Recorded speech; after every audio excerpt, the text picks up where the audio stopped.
All right, we are super excited for the show today. Joining us is a multi-time WWE Women's Champion, an inspiration to many, above all else, a wonderful human being. Ladies and gentlemen, please welcome Nora Molly Holly Greenwald. Thank you so much for joining us. How are you doing today?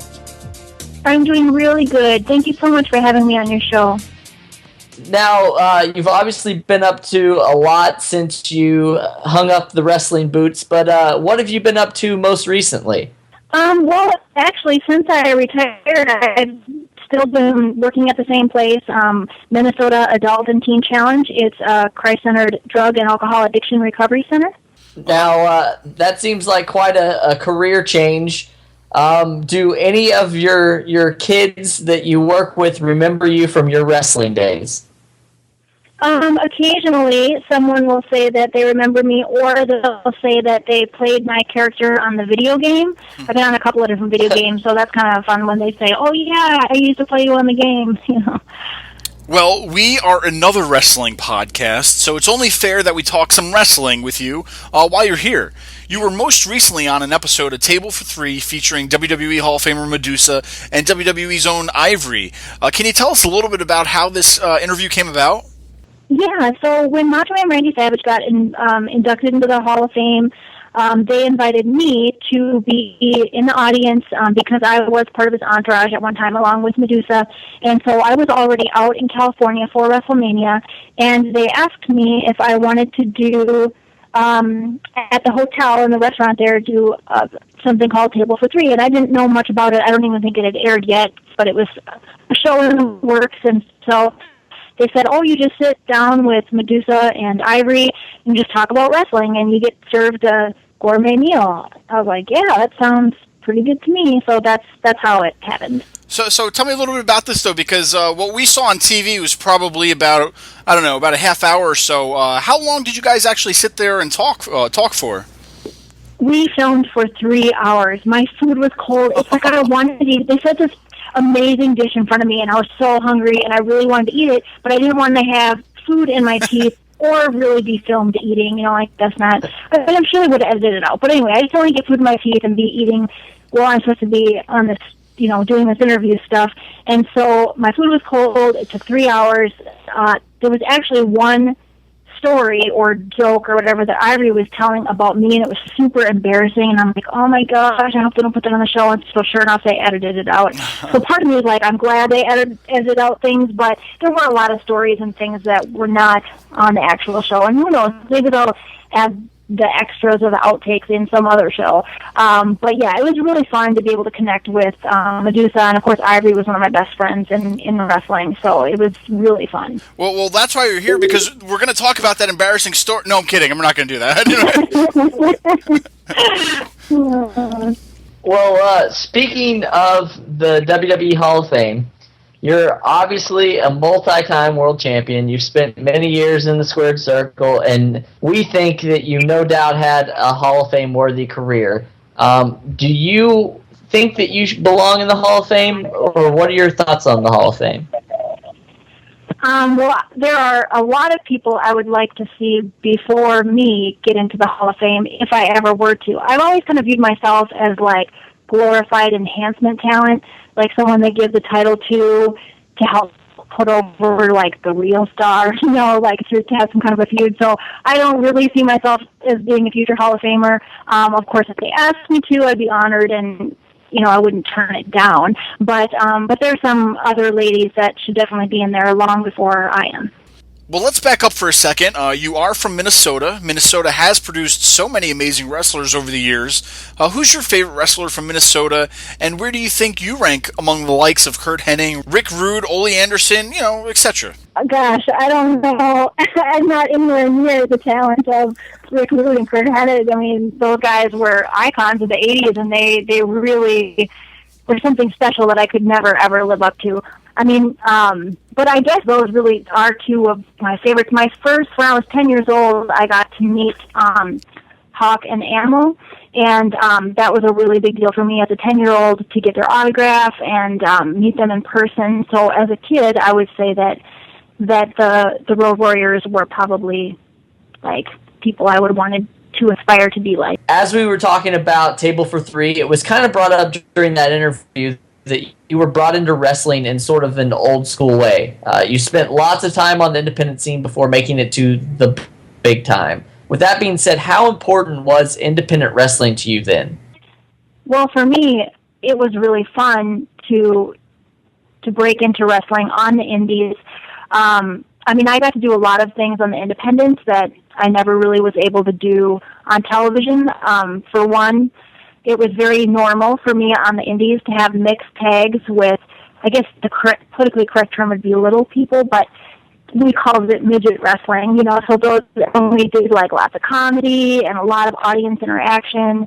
And it was just, and also you had to do a lot of improvising, you know, a lot of times on the indies, things just do not go as planned, and sometimes the ring breaks, and you have to make a routine that works just fine for a gymnasium floor, or you know, whatever type of things were challenging, but also really fun to just kind of have a more interaction with the fans, and then to do more improv. And how important do you think independent wrestling is today in creating the future of the wrestling business? Well, that's a great question, because I know that a lot of people would like for me to say that the indies is really important to, you know, make a good future for wrestling.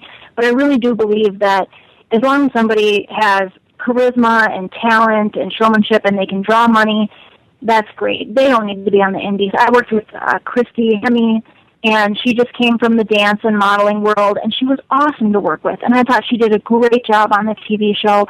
And so, although I think indies is a really great experience, my guess is in the future of wrestling, the majority of wrestlers may end up doing indies after their television career, not so much before. Now, women's wrestling today is just as competitive as it was when you were in the squared circle. With the current Divas revolution going on, what's one piece of advice that you would give to women that are currently in the business today? Well, first I want to say that what I've seen lately of the girls is amazing. I mean, their outfits are perfect, their hair is perfect, they are doing tons of really risky, great maneuvers. I mean, I think they're 10 times better than I ever was. But my main piece of advice would be, if you're hurt, instead of just popping a bunch of pain pills and continuing on, I would recommend taking a break, or asking to somehow get in the storyline where you're not as physically active, because we put a lot of pressure on ourselves to continue on and excel in our careers, and I just think that I would advise the women not to jump on the pain pill bandwagon. You were part of WrestleMania. Obviously, you're still kind of current with wrestling. Do you have any favorites as far as the women go today? No, gosh, it's hard to pick a favorite, because I really think all of the girls, like Paige and Maddie and the Bella twins and Alicia Fox, and I mean, all those girls do such an amazing job. I mean, they really put on a great show. So I wouldn't say that I have one right now that stands out above the rest, but whenever they're working together, I think that they do a great job. All right, now, it came out during your Table for Three interview that you actually pitched the idea for putting your hair on the line at WrestleMania 20. Do you think that people in the wrestling business typically have that level of dedication that you did?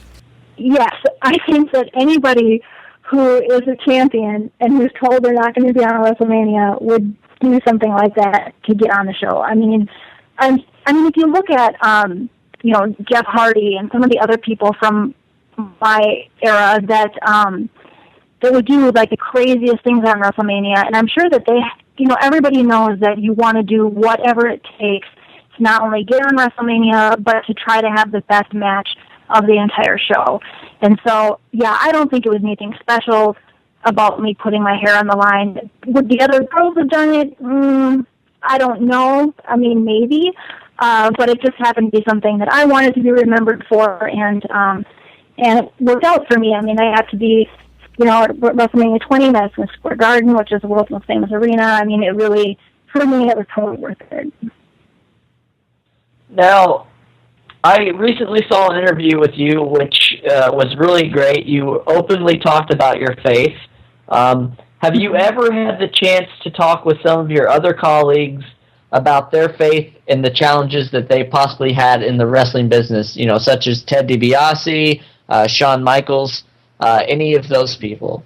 Well, although I have talked with Ted and Shawn, not at length, like they weren't ever really friends of mine or people that I hung out with or anything, but I think that all Christians kind of face the same thing, whether they're in the entertainment industry or not, and it's just finding community, finding like-minded people that can offer you support when you're struggling emotionally or physically or whatever type of things you're going through. So, I mean, I guess people would say that there's more temptations in the entertainment industry as far as like pride and greed, for the fact that it can kind of do something damaging to your inside when people worship you or, constantly tell you, oh, you're so amazing, and, you meet all these fans that are telling you how great you are, but inside you kind of feel like a phony or fake because you're like, well, I'm not that great, I'm just a normal person. And so it's just like this, like, part of you likes the attention and can thrive on it, and then the other part is like, just feels kind of bad, like you're misleading people. Do you see yourself returning to the world of wrestling in any capacity, whether it be a trainer at NXT or a network show, or maybe just even wrestling, strapping on the boots again, or is that behind you and you're on to bigger and better things? Well, in wrestling, they typically say never say never. Obviously, if they offered me a ton of money, I'd probably say, yeah, whatever you need me to do. There's that temptation of like, we're going to pay you $2 million a year. I'm like, yes, and I will do whatever. But no, I feel so satisfied in my career, traveling the world, being a champion, being on video games, having an action figure, like all the things that would want to accomplish in wrestling, I accomplished them. So I don't have this like desire, like, oh, if only I could do this one more thing. And although I think I would enjoy training wrestlers, I don't really want to move. Like, I love being around my family and my friends, and I really like my church, and so I feel so established and happy in just like my normal everyday life that I don't really see myself going to Florida to be like a trainer. Awesome. Now, you just brought up that you were an action figure, you were on video games, lots of magazines, books. Is there one thing, one Molly Holly collectible out there that you actually have yourself or that you really enjoyed seeing put in production? Definitely the action figure. I could not believe that they made an action figure of me. When they first told me that there was one, as soon as I got home, I drove right to Toys R Us, and I was like, oh my gosh, I have to see my action figure, like, in the store. And I don't know if they call that, like, marking out for yourself or whatever, but I drove to the Toys R Us, and I run to the action figure section, and there were two boys, probably like 9 years old, and they were looking at action figures, and they're like, oh, should we get Triple H, should we get Undertaker, So I'm behind them, and I say, oh, you should get the Molly Holly action figure. And they go, nah, she sucks. Oh, no. More for you, then. You got to get your own action figure. Right. Right. All right, well, Molly, if you had the opportunity maybe to wrestle one last match, is there anybody specifically you would love to wrestle? Whether it be past or present or future, I don't know. Maybe there's that one person you never had a chance to wrestle. I don't know. Just a question we like to ask. I think I'd like to wrestle Beth Phoenix. I was always a fan of her work, and I don't know if you knew the story about. I don't know. I guess I don't want to say her talent brought her into the spotlight, but I got to see her work her way up, and I just have always been really proud of her, and I'd say she's someone I probably would like to wrestle. That's amazing.